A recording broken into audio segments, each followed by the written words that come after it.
All right, everybody. Greetings. Welcome once again to the RecPoker podcast YouTube video. I'm your host, Steve Fredland, and as always, we are sponsored by Running Aces, Racetrack and Casino, so thanks to those guys. Our guest, as promised, is Eileen Sutton, and we are super excited to have her on the show and joining us by video call, which is sort of a new endeavor for her. So, Eileen, first of all, just thank you so much for taking the time and joining us. Thank you. It's a pleasure to be here, and I'm really glad you're taking on these issues. I'm excited to have the chat. Now, where are you calling in from? I'm calling in from New York City. That's a little town, like, over there. Yeah, I feel like I've heard of that. Is that, so it's on the West Coast? Is that right? Is that kind of... I think it's East Coast. Yeah. East Coast. Okay, yeah. Okay. Now, are you a New Yorker by growing up, or are you a transplant, or what's your deal there? I grew up in Los Angeles. So hold on, I just want to be clear. So I'm looking like kind of at your face directly. So does my head look kind of normal and everything, like where I'm looking and stuff? Well, first of all, your head looks way more normal than any of us that are on the panel. So let's just start right there. You're perfectly fine. Your head looks perfectly fine. You can look straight ahead. No, you're fine. You're centered just fine. So. No, because I know there's some issue if I look at the camera lens or I look at you, or I just. Oh yeah, we can tell if you're looking at the screen or if you're looking at the camera. But hey, we're cool. Whatever. I keep looking up and down, all around, everywhere. So whatever is most comfortable for you. I think your screen will probably, who's ever talking will probably be made large on the screen, so you can kind of decide where you want to look. No, it looks great. I have a huge screen, so it's all good. I grew up in Los Angeles, California. And I've been in New York for 30 years. And so I guess I'm a New Yorker, ... I say it reluctantly, but yeah. So that's the deal. Okay, good. Well, so I know you've been all over the place. We've seen, between the panel, I think we've seen you all over different places, different articles that you've written. I know you wrote a book, The Total Poker Manual. You write fiction books, SuttonStories.com. So kind of all over the place, right? You're kind of doing all sorts of different things. I've had a robust life as a writer for 30 years, and now my writing life includes my poker writing, and I'm just very, it's been an amazing journey, which is the word I don't like, but it's been an amazing journey to add to my writing credential, the work I do in the poker space, so it's been wonderful. Well, we appreciate that, and one of the things that we know of is the essay that you wrote, The Poker for Girls, kind of about the New York underground cash scene. So talk a little bit, we're going to get into the issue of women in poker, but I want to just set the stage a little bit so people kind of know your history and your involvement. So talk a little bit about sort of that scene, if you will, but just kind of the article and what you really learned out of that now as you're reflecting on it. I came to poker really late, and I'm really grateful for it. It was just a weird thing that happened to me when I was 55 years old. So I'm in this very young male world all the time, and I've been here for now 7 years. I've been playing serious cash for 4 years. And I got very serious from the start, and I got coaches right away. I just did really weird stuff, but I just decided poker was my life and it was going to be my life forever. So I got really serious really fast. So I was a tournament player. Matt Matros, who's a 3-time WSOP bracelet winner, was my first coach. Okay, not bad. Insane. It was just insane. I was like, anyway, he was my first coach, and I was a tournament player, and Matt changed my life. And I found cash about a year and a half or 2 years into my tournament life. And then I got to know Ed Miller, and I edited his 9th book, The Course. He became my second coach. And Tommy Angelo is now my third coach and has completely transformed my game.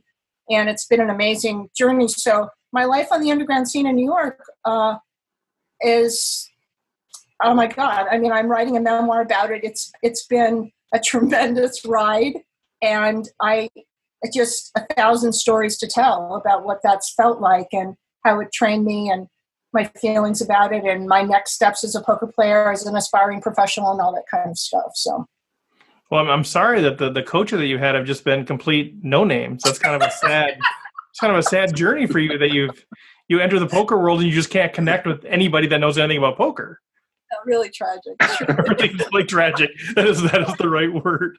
Well, let's talk. You can talk more about kind of that history or whatever we need to talk about to kind of flesh out this issue a little bit. But we are starting to broach the topic a little bit about women in poker and what is happening. Why such a lack of gender diversity at least when we sit down to play tournaments, it's really hard to have a tournament that has more than, one or two women in a 100-person field. And I guess to start, I'd like to just know from your perspective, is this a problem? Because I personally see it as a problem, because I think a community is only as good as the diversity it has, and whenever you're lacking diversity in some way, the community is not operating to its fullest potential. So that's kind of where I'm coming from on this, and that's why I wanted to tackle it. But I don't want to make an assumption that it's a problem if people don't think it is. So I'm kind of curious to start with, from your perspective, is this a problem that we have a lack of gender diversity in tournament poker? Yes. The short answer is yes. I wouldn't use the phrase a problem. It's a fact. I've been writing about women's issues and how women come into the poker ecosystem for a number of years through my blogging activity for Red Chip Poker. And I've done a lot of research on it, and the numbers and the data are hard to come by. But women generally play in live poker about 2 to 4%, and WSOP has those stats, and those statistics are getting worse, actually. Yeah. And women tend to play online at much higher numbers, up to maybe 20%. I'm not sure if that's on the tournament side or the cash side. I have made some notes for this conversation as we continue through it, but as a starting point, women have a different set of pressures in their lives. So my male friends in New York, who are single, who have jobs, who are not raising children, they can come to a poker game at 9 o'clock at night and leave at 2:30 or 3 o'clock in the morning if they have to get up and go to work the next day. Women generally, separate from the issue, it's a matrix of issues having to do with how poker is taught, how women knock at the door of male-dominated industries. But as a starting point, women often make less money than men. They often are raising children. Their pressures. I have a friend in DC who's raising 2 kids. She has a full-time job. It's just a different set of pressures, separate from all the ways that women may or may not feel welcomed in the poker world as a very male-dominated environment. But as a starting point, how much money can women spend on the game? I'm not the typical woman in terms of how comfortable I am in a very male, sort of hard-charging environment, especially in New York underground for the last 5 years. So these are some of the top-line issues, I would say. Okay, so I like the distinction that's not a problem. It's not a problem, but it's a fact. I think it is a fact, but that's where I just wonder, is it a problem? Because I guess I've been viewing it as a problem, and so that's kind of why I'm curious. Why do you not see it as a problem? I get that the facts are the facts. Like, there's some of the pressures and there's some of the environmental things and those things. But I just feel like whenever there's something that's that big of a chasm, I think it is a problem. So that's good that you're sort of teaching me to maybe reframe that a little bit. When you think about all the industries, women have been knocking on the door of a male-dominated world for thousands of years. Right. Okay, I don't want to overstate that or make it, anything negative. But, women coming up on Wall Street, I have friends who came up on Wall Street since the 50s, and those are horror stories. So women are knocking on the door of the poker industry, and increasingly so. So the question is, for me, I don't necessarily need to talk about it in terms of a moral issue, like whether men are bad or men are dogs or, men are mean to girls. I don't personally need to talk. I personally write into it, and I'm a marketer by training, so I've advised several poker brands in their marketing efforts. So I like to think of it as an economic question. Poker is big business globally. I don't have to tell anybody in this conversation that. And women, for some analysts, are arguably the next big demographic for this game in terms of keeping players into the pipeline. You have women all over the world playing poker. You have women playing in free pub leagues all over the United States. Right. So if you're running a business and you want women to come into your industry and to buy your product, what are you doing to bring women into that pipeline? I have some answers to that. But fundamentally, and again, it's a question of how comfortable how familiar women are with poker, how comfortable they are, all of these various moving parts. But fundamentally, poker is a business. And what are you doing to attract more customers? And that's a very complex answer. I'm sure we'll get to some of it tonight. Yeah, I would love to dig into that. I'd love to know both from the, what can the industry do? What can local casinos do? What can, it's kind of the organizational side of it. What can they do to attract more women? But also, what can, male or female current players do to attract more women? But also, what are those impediments that are getting in the way? What are those hurdles that they're having trouble getting over? Is it something about the game itself? Is it some of the societal issues that you've already outlined? Is it the environmental issues of how they're treated? Even though I know you don't want to make this a men or dogs thing, but what? So I would love to kind of dig into that. I'd love to know kind of what is the industry doing to try to bring women in? What's being effective? Because I see it locally in Minnesota. There's different casinos here, and they're trying different things. They're trying to do women's nights and different things. I don't know how successful they're being, but they're trying. I'm kind of curious from your perspective, what is being successful in making that happen? And then, what's getting in the way of the numbers actually increasing? That's a very great and complex question. I mean, I love what Vanessa Selbst, how she has written about and talked about women in the game in the last few years. And Vanessa has a wonderful analysis, which I happen to agree with, having to do with how women are socialized into aggression. I mean, poker is a very aggressive game. This is not breaking news. So I know for myself, even after having 3 world-class coaches and many, many hours on felt, there are moments that are extremely hard for me. And I am extremely proud of my game. And I'm playing against people who have been playing 5, 10, 15, 20 years longer than me. I'm incredibly proud of how far I've come in a short time. But the question of aggression in poker, and actually just competitive poker, for me, there are folks who consider that poker is not a sport. Okay, I mean, who cares if we want to say it is or it isn't a sport? Tommy and I were talking about this today in a coaching session. The question of, for me, the muscularity or how warmed up you feel or what you do before, during, and after a game. For me, all of that is kind of very connected to an aesthetic of an athletic activity. But the question of, separate from a kind of sexism question of whether women are getting bad mouth, and I've had women write to me from all over the country that have had horror stories in casinos and how men have treated them there. But separate from that, the actual dynamic of the game. And to Vanessa's point, women are not socialized into aggression. And I think there was something online tonight on Twitter. I was reading just a few minutes before this chat began about a very famous, high-profile, high-stakes player, and she felted another player a couple times and apologized. I mean, that's not my behavior, but that is fascinating to me, and that's, for me, pure gender. Pure gender. It's a pretty brutal game. It doesn't have to be every second. In terms of, for myself, I write about a more progressive sort of attitude toward the game, and a kind of more, I have a somewhat different philosophy about poker generally, but that's, I think, part of it. And in terms of what folks can do, I mean,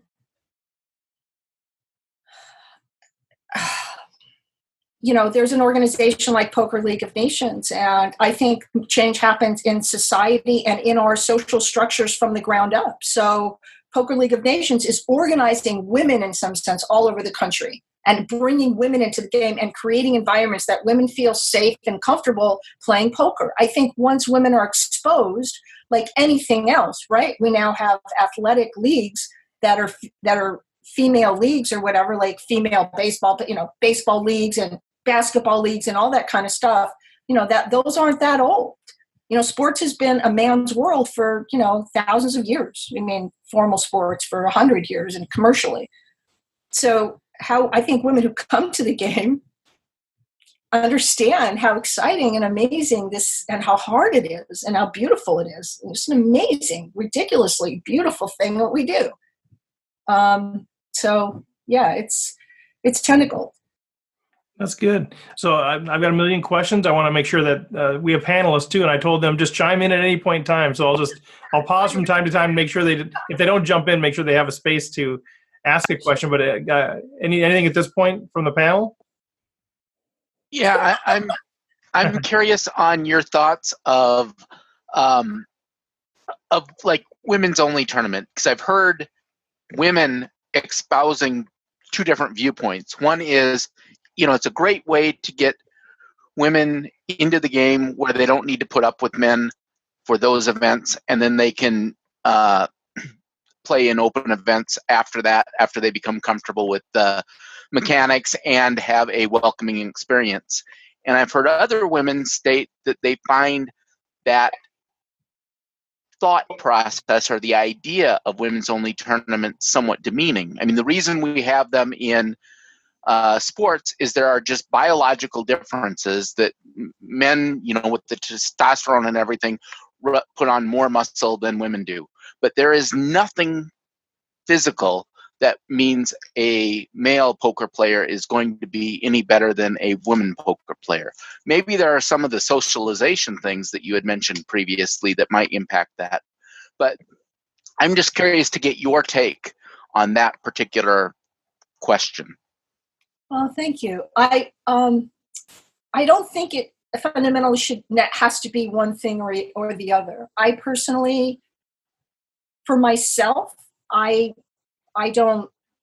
wouldn't like to enter an all women's game, or I wouldn't feel like I needed that to make me feel. I mean, I just dove in to the underground cash scene in New York, as a grown up. So I got very comfortable with a lot of aggression very quickly. And I appreciate that for some players, and for some women, it's an easier entry point. And again, I just don't think it has to be one thing or another. And I think if there's some women who, I know of some women who have had some very difficult experiences live. And if they come into their poker experience fortified and feeling like they have a community of women around them who are going to be supporting them and helping them understand the game and understand the culture of the game, then great. It's not for me personally. But I appreciate that it's almost a marketing, in some respects, I think it's also a marketing niche. It's a way for brands to, for example, Poker Central, which I think does some really wonderful work on the gender front. And they have ladies' nights and et cetera, et cetera. And then it's, for some poker brands, it's a marketing thing, and that's fine too. I don't think it has to be one thing or the other. Yeah. Chris? Yeah, I have a question too. I mean, I think there's all these institutional things, whether it is sort of, women's tournaments or that and that's the business side of it. But in some ways, there's also a really compelling case for the players, right? To grow the game. I mean, if 51% of the population started playing poker more, our fields would be enormous, our prize pools would grow, all kinds of great things would be happening in the game. And so what is it? I mean, and I understand there's all these factors that go into limiting some women's ability to enter into the game, and the socialization factors that you talked about. But that actual experience when you get to the tournament, what is it that players who want to see the game grow, like me, can help do to provide a more welcoming environment? Are there things that we can do to make the space less of those horror stories happen?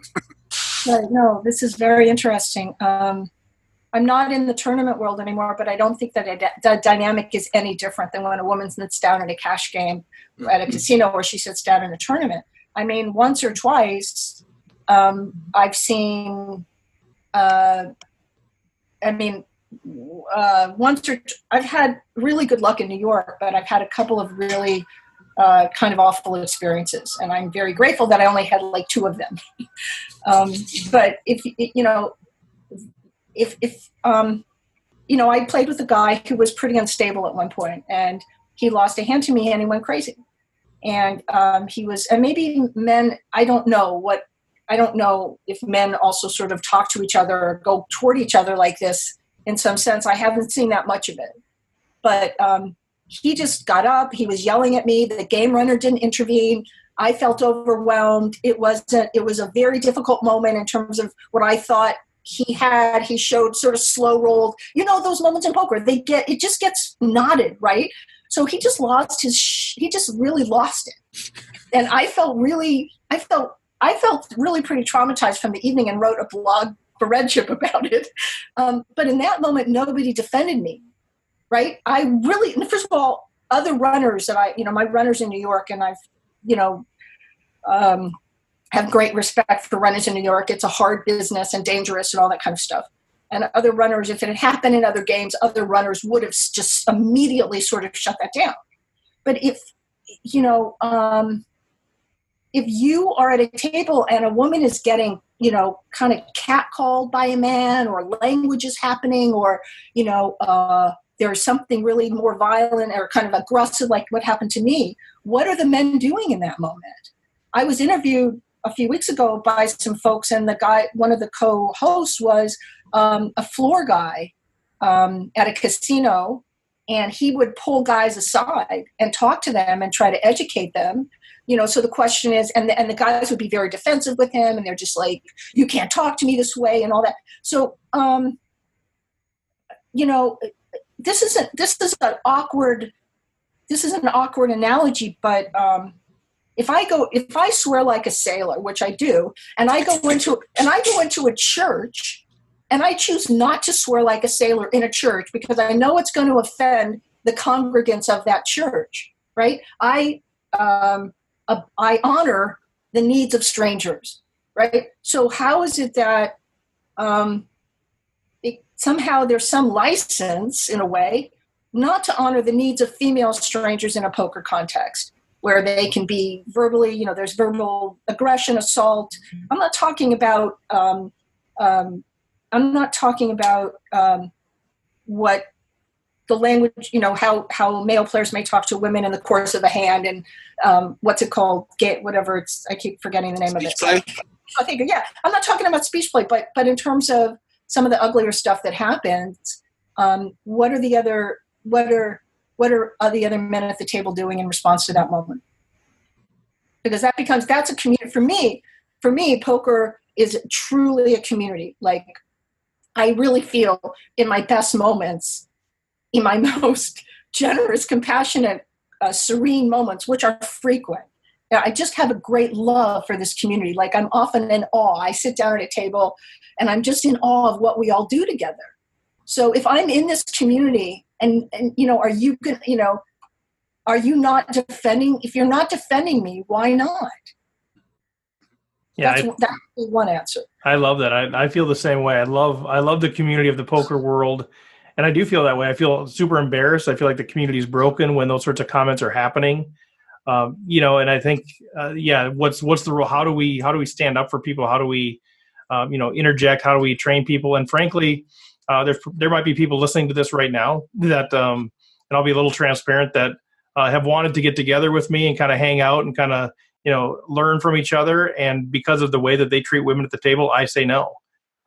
Sometimes I've told them directly. Sometimes I just don't, because they don't have the kind of character that I want to encourage or engage with. And so I think that's one thing that we can do, is sort of, in a sense, shun people or do it. I'm in Minnesota, so passive aggressive is always going to be my nature. But there are different ways that we can handle those things. I think one thing that's been really helpful for me from a personal perspective is, I'm filled with privilege, right? I'm a middle class white male. All right, I understand privilege, or at least I want to understand it, and I don't understand what it's like to be on the other side of that privilege.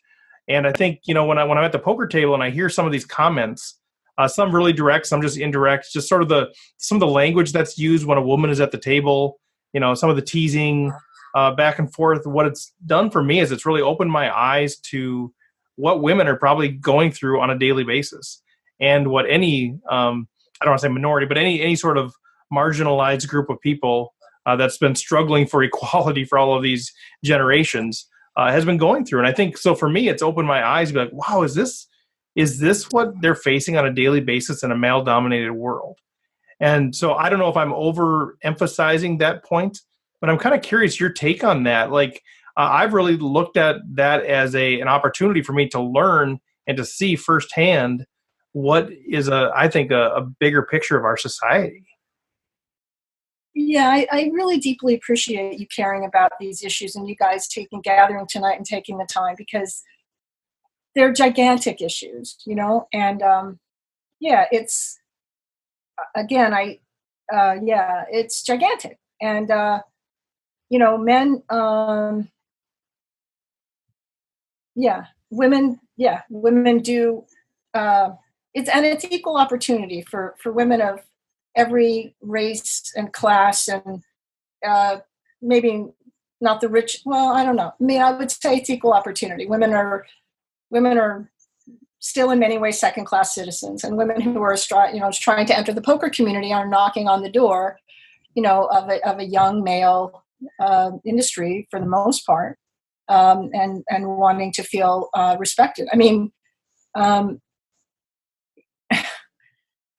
I know that men, this is feels so trivial in some sense. Like men have, it's not actually trivial, but men just really have, I don't know if, and let me just say this. A woman I know who was a tournament player, she had the experience that men would bet against her at a final table to try to get her out of the game so they didn't have to split the pot with her. Right? That kind of stuff. That's really subtle kind of power dynamic. Men have a hard time losing money to women. They do. Men fold against me quite slowly. I know they're going to fold. And I just sometimes want to say, I would love for you to just get on with this fold, because you're going to. Right. It's really, and I also, so those are kind of issues. But, definitely poker as an industry is not different. And I think, and I also think on the bright side, you've got folks like Maria Ho and up-and-comer brilliant players like Kelly Minkin and others, next gen, kind of the younger generation who are just tearing up the game and are forces of nature. And I know for myself, and I've written about this extensively, some of what gives me so much pleasure as a poker player, it allows me as a woman at this point in my life to enter a poker game and reinvent kind of who I am as a woman. So I get to abandon all of my, I grew up in the 60s. It was a very different time for women. The messages were awful.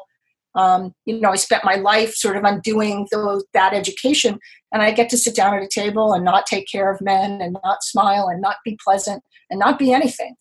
And a friend of mine recently wrote me who's, in her 50s, and it was fascinating. She said, "Oh, I didn't feel like I could leave a game. It was a really bad game. Like it was, just from a cash, a live, it's like you table select, right?" She said, "It was a bad game. I didn't want to leave because I didn't want to be rude." And I said that I wrote her privately, and I said that rudeness idea is not anything a man would ever consider in a million years, right? Like just sort of that subtle socialization about being nice and being polite and not being too aggressive or apologizing for felting, all that stuff. But I think I'm getting a little bit off track from your question. But yes, women deal with a lot every single day. No, that's super fascinating. Just even that realization, and I think that almost sounds like almost a promotional opportunity for women to say, come to the table and you can strip away all of the stuff that society's telling you that you have to be, right? You're equal. You're one of 9 or one of 10 people that are sitting there, and you no longer have to be a male or a female or whatever. You're just a poker player, right? Yes. No, that's beautiful. Beautiful articulation. That's exactly how it feels. Yeah. Poker for me is like the great equalizer. Just, oh my God, that part of it is so intense for me. I love that. And as long as you can sort of not let it mentally affect your game, right? To know that those things are maybe happening and those sorts of things, right? To be strong or whatever, to realize that you can kind of push that stuff aside and play your game. I think that's great. Chris, did you have something? Or go ahead, Eileen. No, go ahead. No, go. I want to get other folks. Well, so I'm also thinking about some of the women in my life who know I play poker and are like kind of fascinated by the game, a little curious, and will play really casually, whatever. But they're maybe a little intimidated or a little scared to jump in that first time to go play in a serious game, even if it's low stakes or whatever. What would you say to somebody? What kind of advice would you give to a woman who's maybe a little curious about playing, but kind of nervous about taking that first step? Anytime I meet women in New York who are girlfriends or wives of players, and I always extend myself. It's just a tiny gesture of whatever I can do to sort of help fix the problem. Like I say to them, I'll teach you the game. I don't know. I don't know beyond a cliche, like you just have to jump in, right? No, you just have to try. You just have to, for me, this also kind of segues into the question of the question of whether women's only games are useful. For myself, for example, if I play online or even live, I play against, recreational players are their own class of players. They're different than tournament players. They're different than professional live cash players because they're not making a living from the game. So their decision trees are totally different. And if I'm playing a 90% range player, a 90% ranger, or a 95% ranger, I routinely play in New York against 95% rangers. All right. Do you know how exhausting that is? Like, it's exhausting. So, and if I play against these guys online, for me, like, I cannot tell you, like, I'm just like, oh my God. But it just like, they like, I want to destroy them. And I love them because they teach me so much, and they teach me so much discipline, and they teach me to wait for spots. And so this question of, I've only met one woman in New York who I considered like a maniac, but not even capital M, like small m. But mostly I want to be as a cash player at the table with maniacs.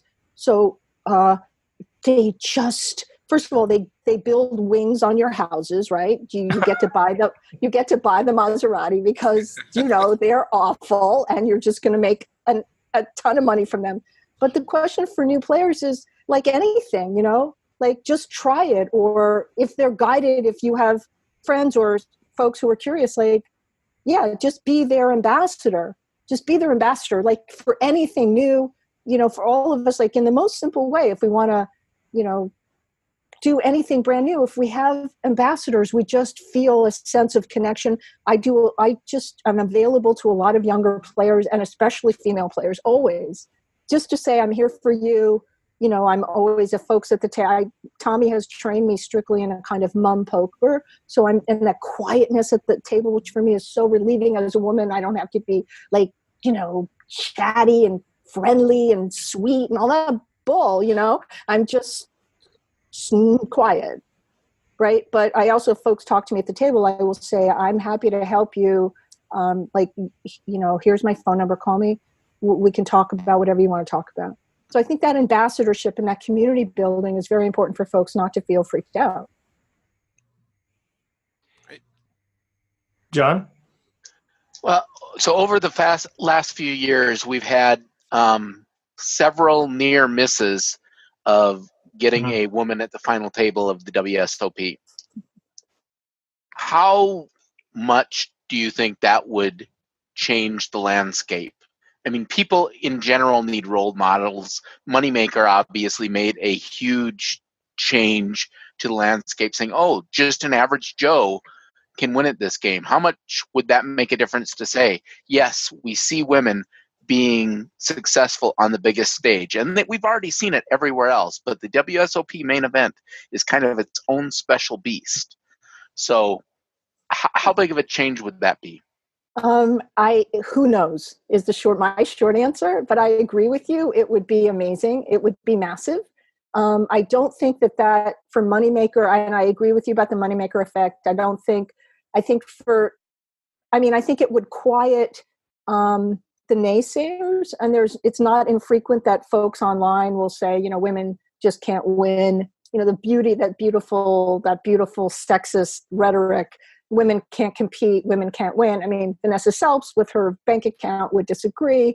I think it would be massive. Again, I still think there's pressures on women in terms of whether they can afford to play poker or they can leave the house and play live on a moment's notice and all the things that women deal with. I don't think that that's going to necessarily transform it overnight. But I think it would certainly quiet the naysayers. I mean, if you look at, like the difficult rhetoric that happens on Twitch streams, is very sad to me, and the kind of degrading language that anonymous players can do online. And, that's one environment where if women are watching those streams, it's a really like kind of the poker equivalent of a hostile work environment in some sense. I also would say that how to get more women in the pipeline in terms of getting them onto these big high profile games with the possibility of being at final tables. I mean, big brands say they want more women in the game. A lot of poker brands say that. And the question is, what are they doing about it? I mean, you have to I commend PokerStars for having a PokerStars women Twitter feed. And I'm sure there's other stuff that they do in that brand, in their brand activity. But you have to create a narrative in which women can see themselves, right? So if you start a poker brand or you develop a poker brand that's hyper masculine and that's appealing to younger men, which is fine. That's a choice. It's a marketing choice. It's an economic choice. But poker brands have to commit to, they have to seriously commit to presenting their brands in a way that women can respond and relate. So we can say, gee, a woman hasn't won, the main event, but how many women are in the tournament pipeline and what can be done at a much lower level, right? To bring, and this is what I love about the work of Poker League of Nations, because they're running tournaments all over the country.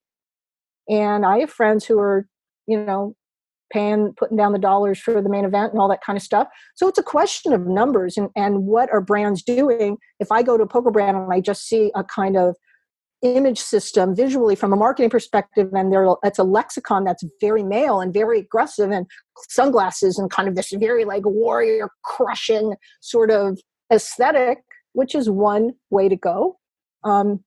Aaron Brown wrote a brilliant text called The Poker Face of Wall Street, and he argues for a much more compassionate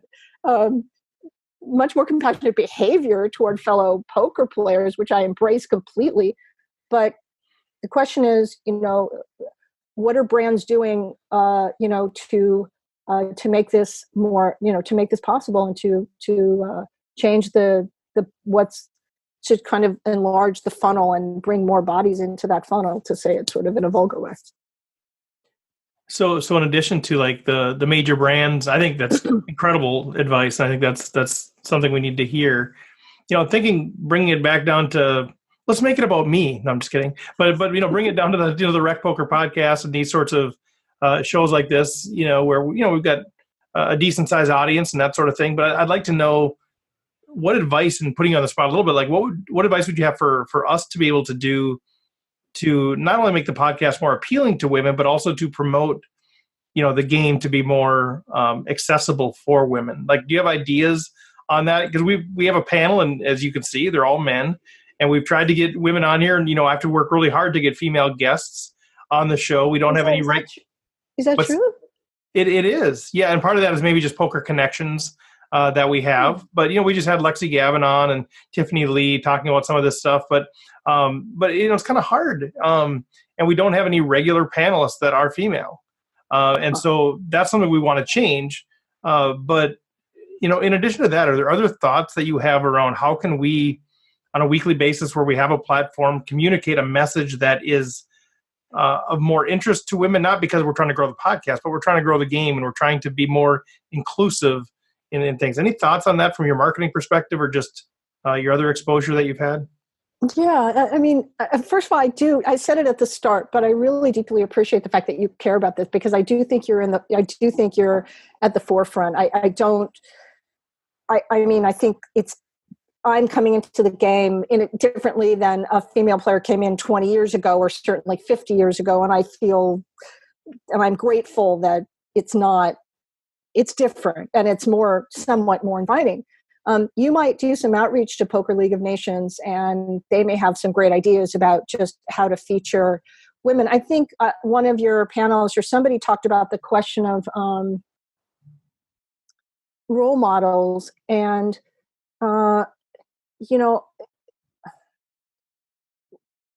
when I was writing the Total Poker Manual, I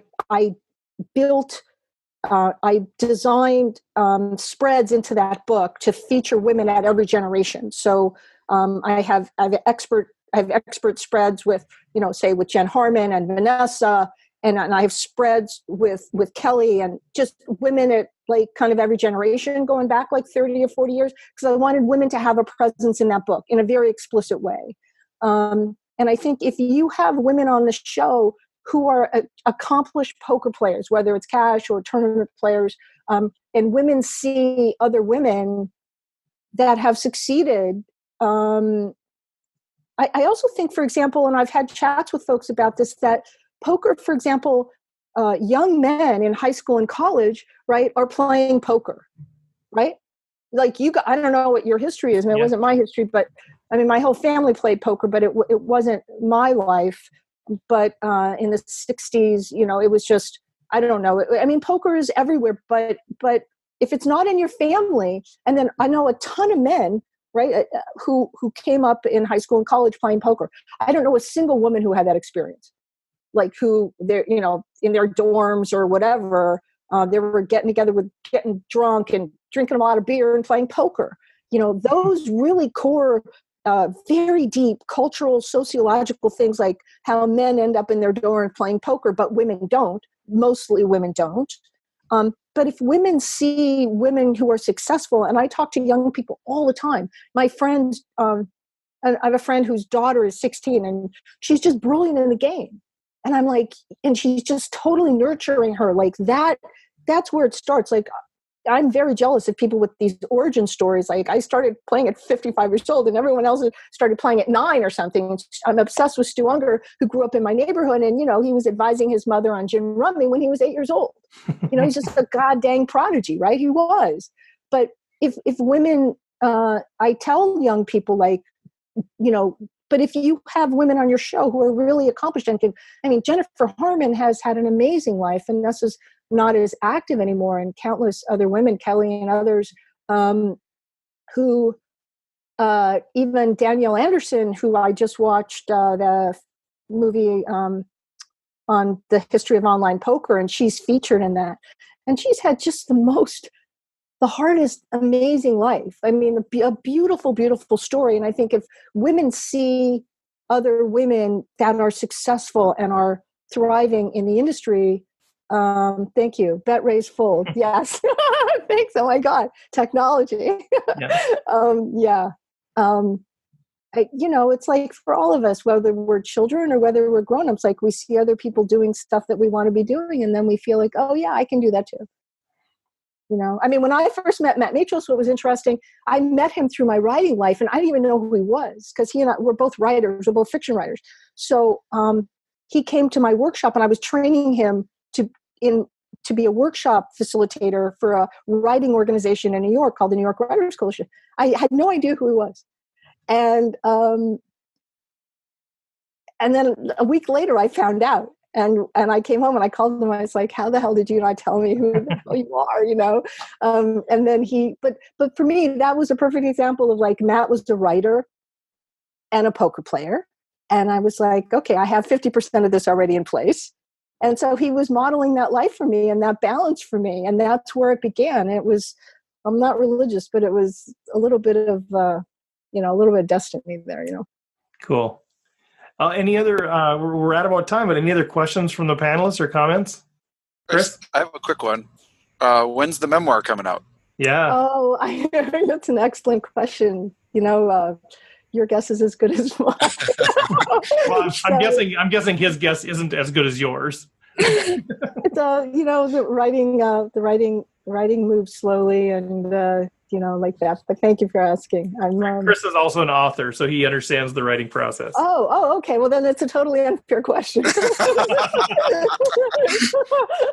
No, and I also think a book, Molly's Game certainly was a beautiful, expansive moment. I mean, she wasn't a player per se, but I think she certainly just expanded the dialogue for women in the poker ecosystem in a very profound way. Well, good stuff, Eileen. I really want to honor our time, but I can't thank you enough. This is fantastic. Really, really good insights. And so if people want to connect with you, I'll put the links out there, but suttonstories.com. Right. And the Twitter is Poker for Girls? Poker for Girls. Simple. Spelled out, not the number 4, F-O-R, right? Poker for Girls. Yeah. And I really love talking the game with folks, and I really love. I love talking to strangers about poker, so it's all good. Well, I'd love to have you on again at some point and actually just talk strategy if you're up for that. Sure, that would be great. Thanks. That would be super fun. So, any other ways that people can connect with you other than the website and the Twitter feed? Yeah, essentially that. Yeah. Essentially that. All right. Well, Eileen, thank you. Thank you so much. We'll let you go there. And we'll let you sign off. We'll probably hang on and discuss things a little bit longer. Okay, I'll sign off. Hold on. You can figure out how. No, hold on. I was just like, we'll just all watch you struggle trying to figure out how to. I'm gonna kill you. I'm gonna kill you. Hold on. This will be really good. This is a good outtake right here. No, because my mouse because I moved my computer. Okay, goodbye. Thank you. Bye. Thank you. Thank you. Bye. That was fun. Guys, any comments, follow-up from that? I think she had a lot of good insight about, you don't even think about that cultural part of it, of why there's not women in poker. I think I related the story about my wife at Running Aces, where she plays poker online all the time, but she went to Running Aces and then had a really bad experience the first time she played because she inadvertently did a string bet, and then some asshole at the table started reading her the riot act about how bad she was or whatever it was, and so she has not gone back to the live game since. And I think if guys, and maybe it's just me, but when I first started, I think it was probably around the year 2000, I was watching World Series of Poker on TV. That's before they showed the whole cards, I mean, this was a long time ago. And I just thought, this is a cool game. I want to try this game. So I went out and bought a book on the basics of poker, of Texas Hold'em. And then I went down to Canterbury Park. And I was a nervous wreck. Yeah. The first time I stepped into a card room, I'd never played in a card room before. I was a nervous wreck. So can you imagine being a nervous wreck and being a woman and then being intimidated by some asshole at the table? That's not a very welcoming sight for or a welcoming, start for some. That's a bad combination. Yeah, I've had 4 different guys that I've actually met at the front door of the casino because it was their first time going. They didn't know what to do and they're super intimidated. But they're among other men. They're not the minority. But even them, and I remember my first time going into the casino, like, I don't know what to do. It was only 8-9 years ago. And so, I can't imagine if I was walking in, into a place where it's a male dominated thing as a female and then being berated, which, people will berate anybody anyway, but I do think it does happen more to females. And I think part of that is because that's how men are. But that's a bad combination. Like, why would you ever go back? Right. It's such a bad situation. I keep trying to get her to try it again, but she just she's not comfortable with it. Well, and you can't promise it's not going to happen again. Right. That's the problem. If you could just say, boy, that was a one-time thing that's never going to happen again. And it probably won't, but you can't guarantee that. Right.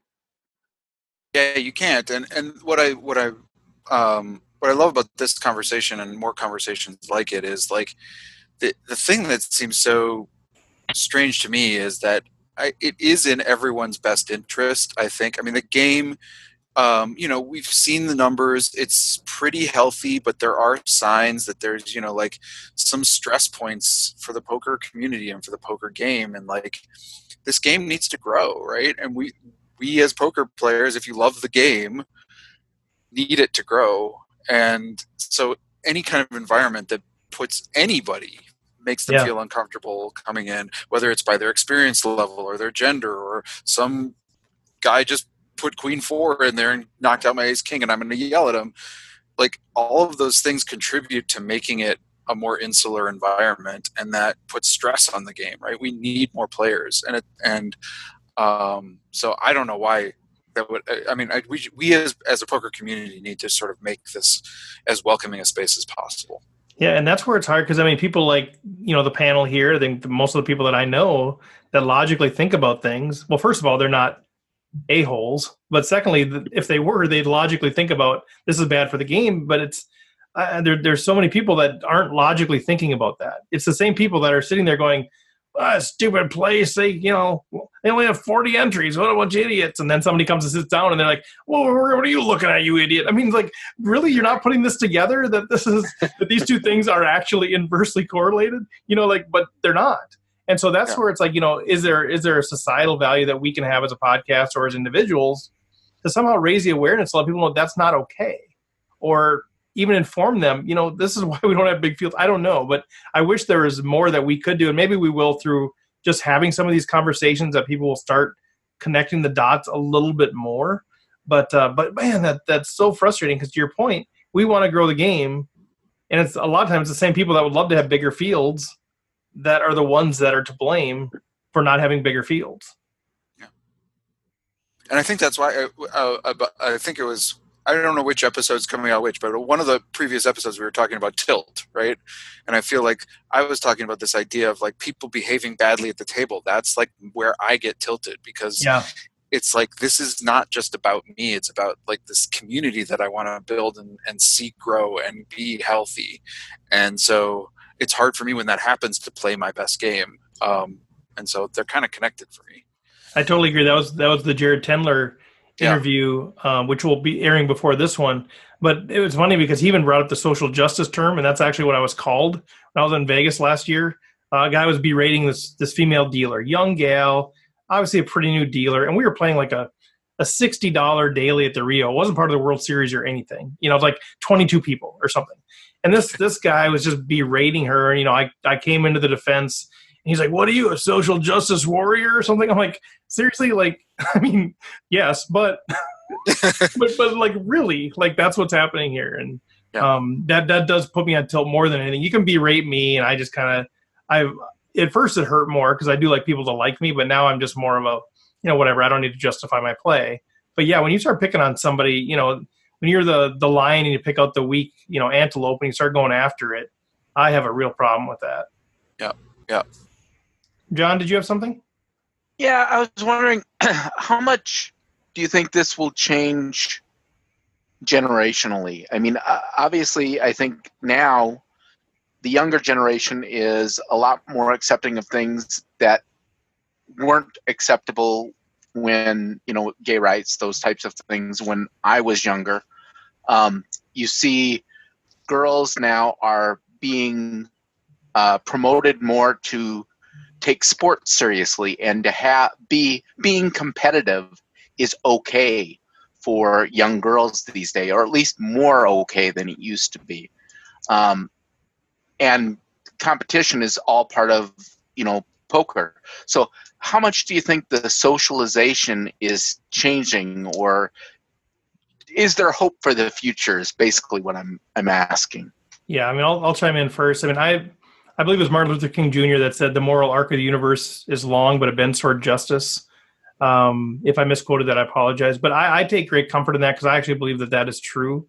I believe it does bend toward justice, but it is long, and it's painful, and it's volatile. It's not a nice, smooth curve.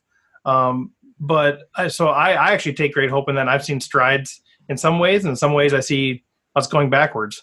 But I do believe that it bends toward justice, and by justice I include equality and inclusivity and all of those things in that, including, women in poker. As funny as that sounds, I think that's that's part of the deal.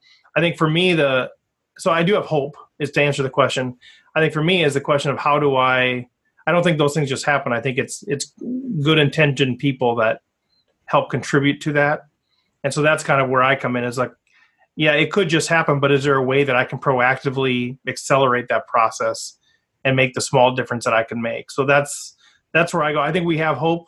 But as I mentioned in the podcast, I'm filled up to the brim with privilege. I don't know what it's like to be on the other side of it, saying how long until we get equality? How long until we get justice? How long until women can be welcome at the poker table?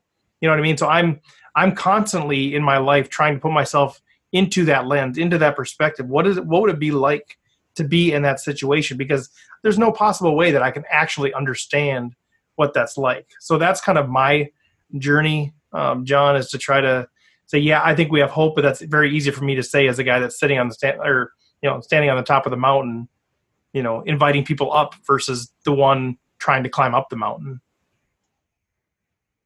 Okay, so then go ahead, Rob. You go first. I was just going to say, I think all we can do is when we recognize that situation, like you talked about being the social justice warrior, when we recognize that situation, be strong enough to stand up and defend that person, whether it's a woman or a new player.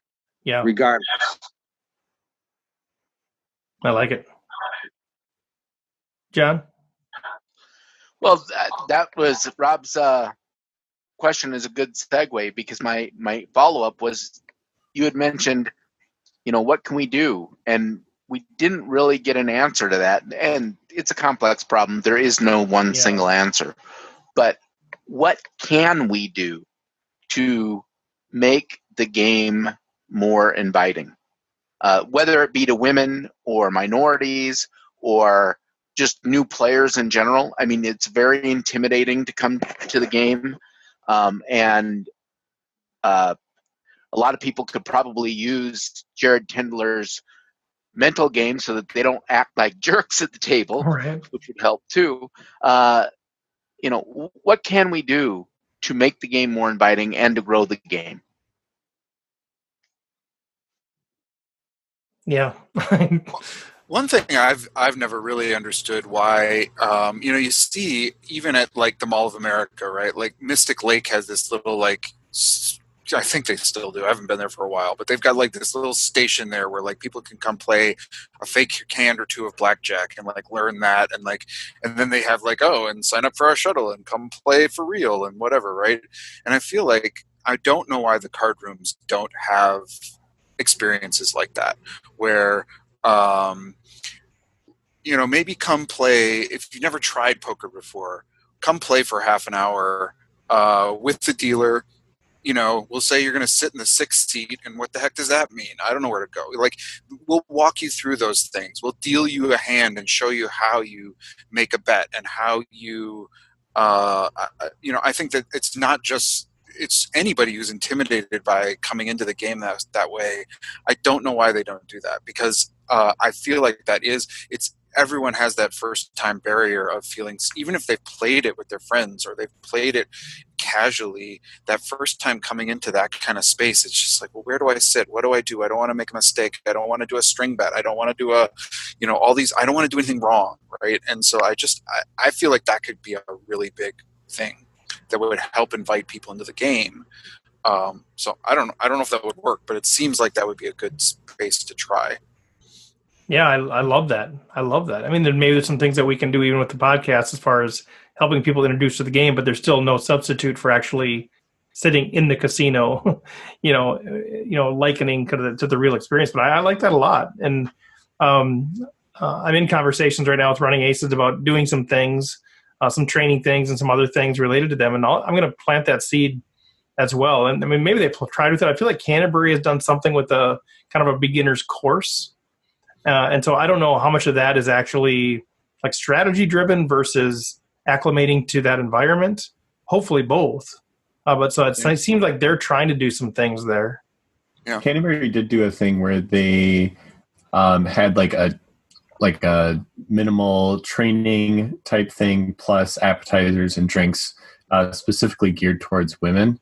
and then they played a women's tournament after that. So it was like $10 for the drinks, training, and appetizers, and then $40 for a tournament. And then it was kind of like a night thing for women.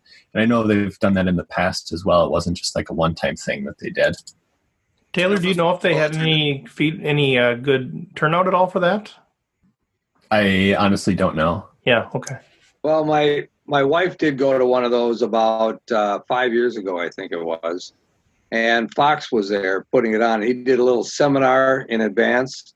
And there was a lot of girls there that were normal players, like Jay Phillips was there, people like that we know that play poker regularly. Yeah. And it was, the poker wasn't really at a very high level, according to my wife. But, they gave him a glass of champagne and a little gift bag and stuff like that, and then had a little tournament. So there was a lot of new players, is what my wife told me. There was a lot of new players there. And whether or not they went on to, play actually down in the casino or not, I don't know. But, yeah, it was a pretty inviting thing. And like I say, Fox gave them a quick overview of how poker works, just at a bare, basic level. I didn't know they were doing that. That's great. Yeah, for sure. Yeah, they just had one, I think, about 2 weeks ago. I was down at Canterbury a couple weeks ago, and I saw them advertising it. So.